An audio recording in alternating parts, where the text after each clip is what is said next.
Logim, Agdolim, on reprend, oui. On a dit quels sont les chemins du chrono. On est un grand biologiste. Il a fait une comparaison entre l'état de l'animal le jour de sa naissance et l'état de l'homme, de l'enfant, donc le jour de sa naissance. Il a conclu, il a vu de toutes ces analyses qu'il aurait fallu encore 1 an de grossesse. Ça veut dire qu'encore 1 an, le bébé soit dans le ventre de la mère pour arriver à l'état de l'animal le jour de sa naissance. זאת אומרת שההיריון של 9 חודשים הוא בדיוק החצי ממה שצריך כדי שהתינוק יהיה יצור שלם. 9 mois de grossesse correspondent à exactement la moitié de ce qu'il aurait fallu pour que l'enfant soit entier, parfait. כידוע, כל בעלי חיים כשהוא נולד הוא הרבה יותר עצמאי מאשר תינוק אנושי. C'est clair, on sait qu'un animal lorsqu'il naît, il est beaucoup plus indépendant qu'un homme lorsqu'il naît, et même beaucoup de temps après. כשנולד חתול קטן, un petit chat qui naît. au grand קופץ, il naît, il saute déjà, il marche. כך גם הסוס, tous les animaux. ביום לידתם הם כבר פעילים. Lorsqu'un enfant naît, il est comme une planche, כקרש, incapable de faire quoi que ce soit. Rien qu'après 1 an, l'enfant, dans son développement motori en hébreu et moteur en français, il arrive à ce que au développement de l'animal le jour de sa naissance, comme on a dit. טוען הביולוג שיש כאן כוונה ביצירת האדם. Ce biologiste-là, il prétend qu'il y a une intention particulière. שנת הגידול הראשונה היא החלק השני של ההיריון. Ça veut dire la première année du développement de l'enfant, c'est le complément de la grossesse. ותפקידה להיות רחם סוציאלי. C'est un rechem, comment dire rechem, l'endroit où l'enfant se trouve, matrice sociale. Ça veut dire qu'il est dans la matrice encore, mais avec la société. Ça, c'est la définition du biologue de la première année de l'enfant. Rechem soziali. Rechem itrahev. Donc la matrice s'est élargie. Donc, il se trouve dans un autre endroit. Aouba nimtzakvar bechek amishpacha. Il se trouve au sein de la famille. Bechelek hasheni shel ha'hirayon, dans la deuxième partie de la grossesse. Utzarich likshor yahasim im aba, im ima. Il doit nouer des liens avec son père, avec sa mère, ses frères, ses sœurs. מפני שהיא התעודה ותכנית של האדם להיות בתוך החברה, לא כמו בעלי חיים לעצמם. C'est pas comme un animal là. L'animal, lui, il n'a pas tout ça. Il ne doit pas être dépendant d'une société. Alors c'est pour ça que quand il naît, il n'y a pas ce travail à faire comme l'homme, oui. Et donc la deuxième partie de son développement, de la grossesse, c'est le lien avec son entourage. Parce que l'homme, dans sa vie, il va vivre avec un entourage. Et pourtant, on voit bien qu'il y a des animaux qui vivent en communauté. Les loups, ils sont en communauté, les cerfs, ils sont en communauté. Oui, mais les liens qu'il y a entre eux, les liens de parenté, ne sont pas comme chez l'homme. Ah, bon.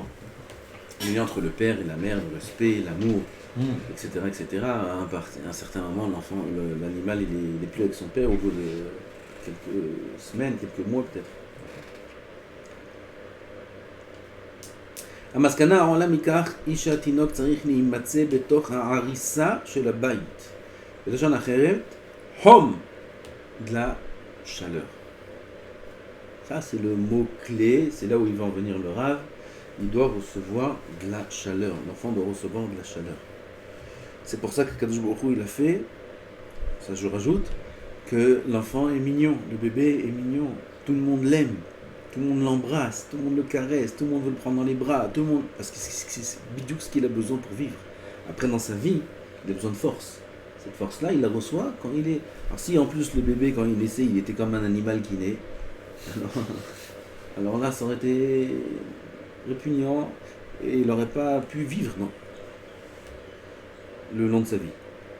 Pa'am gidlo et yalda kibbutzim bevatet tinokot.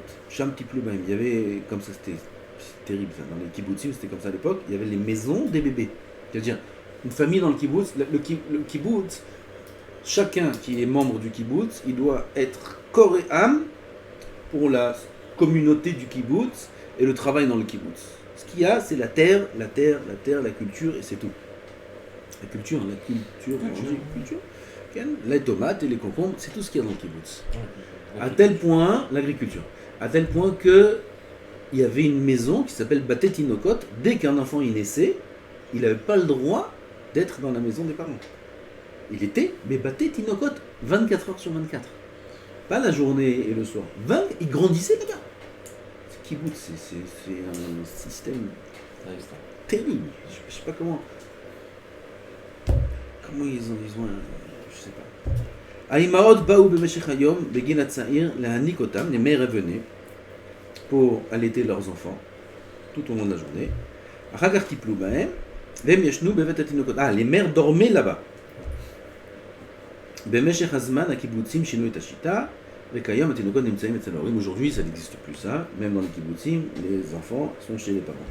Mandoua ba shinoi. Pourquoi ils ont changé? C'est tellement bien comme système. Pourquoi ils ont changé? Pnei shem ra'u shitpatruto shel hayeled ena tova. L'enfant ne se développe pas bien. ילד זקוק לחום של הבית. וחום פירושו אהבה. הרבה אהבה. ילד גדל דווקא מתוך אהבה. Combien de fois l'homme il a répété ça là? L'amour, l'amour, l'amour, l'amour, l'amour, l'amour, l'amour. Et on sait ça et on n'en donne jamais assez. Si bichlal. Ça, c'est ce qu'on appelle ahava. Après, il y a la anisha, la punition. On a dit que le Rav va expliquer plusieurs chemins dans le chinour. Ensuite, il y a la responsabilité. Ensuite, il y a la ikviyut, le suivi. Ensuite, il y a des objectifs. Ça, c'est des chemins dans lesquels il faut faire aller nos enfants, il faut guider nos enfants dans ces points-là. Le premier point, c'est la ahava. Le Rav il parle de la Hava la première année. Alvaï. C'est toute la vie. Toute la vie. Même quand ils sont grands.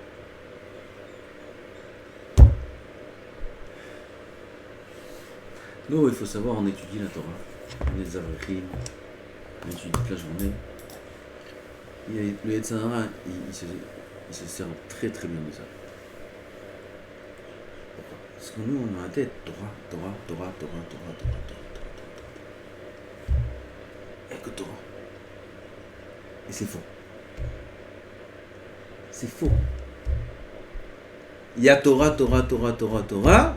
Et il y a aussi mitzvot, mitzvot, mitzvot, mitzvot.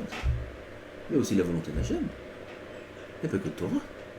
Torah, c'est une mitzvah. Nachon que Torah, il faut la faire tout le temps dès qu'il y a un moment de libre. Mais pas tous les moments sont libres. Pas tous les moments sont libres.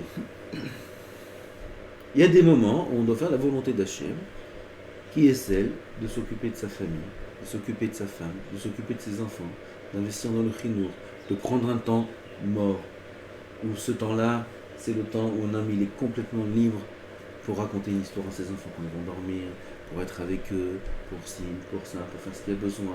Et là, ce temps-là, il est que pour ça. Et le Yetzer Hara, à ce moment-là, il nous fait étudier. Torah, Torah, Torah. Et au Beth Midrash, c'est l'inverse. Il est fatigué, le truc. Il pense, oh là, j'ai le problème à la maison, avec la femme, avec les enfants. Et là, c'est le moment où il faut étudier. Là, c'est le moment où il n'y a rien d'autre que Torah.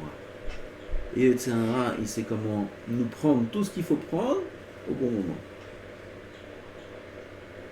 Quand on étudie la Torah, il nous prend le limoud de la Torah. Et quand on n'étudie pas la Torah et on doit faire autre chose, il nous fait étudier la Torah, il nous donne des mauvaises consciences. C'est quoi, c'est tout le Torah? C'est faux. C'est faux. Torah, bataille Torah. Ah ben, il y a des zmanim pour étudier la Torah. Si c'est les heures du collège, exactement comme les heures de travail. Et pendant les heures de travail, tu n'as rien de faire d'autre que le travail. Tu n'as pas le droit de ne pas venir au travail. Tu n'as pas le droit de ne pas venir au travail. Il n'y a pas une journée. C'est Torah. C'est un travail. Mais il y a des horaires. À part ça, il y a des obligations. Alors quand on est à la maison, il faut investir dans le chinour. Avant ça, il faut investir dans le shlom bayit. Il faut investir avec sa femme, il faut investir avec sa famille, avec parfois ses parents, parfois ses frères, parfois ses sœurs. faut faire la volonté d'Hachem.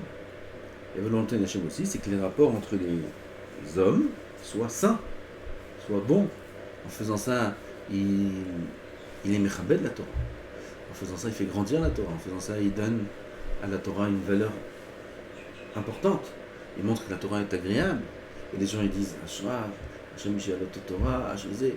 Ah bah si un ami vient, il est toujours comme ça, avec son lit, sous prétexte qu'il ne faut pas perdre une seconde de limoun. C'est pas le Hazonish, lui. C'est le Hazonish, il vient là au mariage avec son lit, il vient un truc. Et au Bet Midrash, il parle. Au Bet Midrash, il parle. Au Bet Midrash, il dort sur la table. Au Bet Midrash, et au mariage, il a que les livres avec les trucs. C'est pas la volonté de ma chaîne. Il veut qu'on soit bien avec les hommes. Il faut qu'on montre que la Torah est agréable. Il ne faut pas qu'on soit batlan, parce que quelqu'un montre aussi qui montre qu'il est batlan, qu'il a du temps libre et il n'étudie pas. C'est aussi c'est Rilou Lachem, c'est aussi c'est pas bon pour la Torah. Enfin, il faut être chakoul dans ses midot, il faut beaucoup de filotes, il faut être émettre, il faut prier, il faut pas. Pour qu'un jour il soit les l'homme d'être dans tous ces chemins équilibrés. Étudier comme il faut, rigoler quand il faut, parler quand il faut, aimer quand il faut, tout et ainsi de suite. Toutes les midot soient équitables. Amen.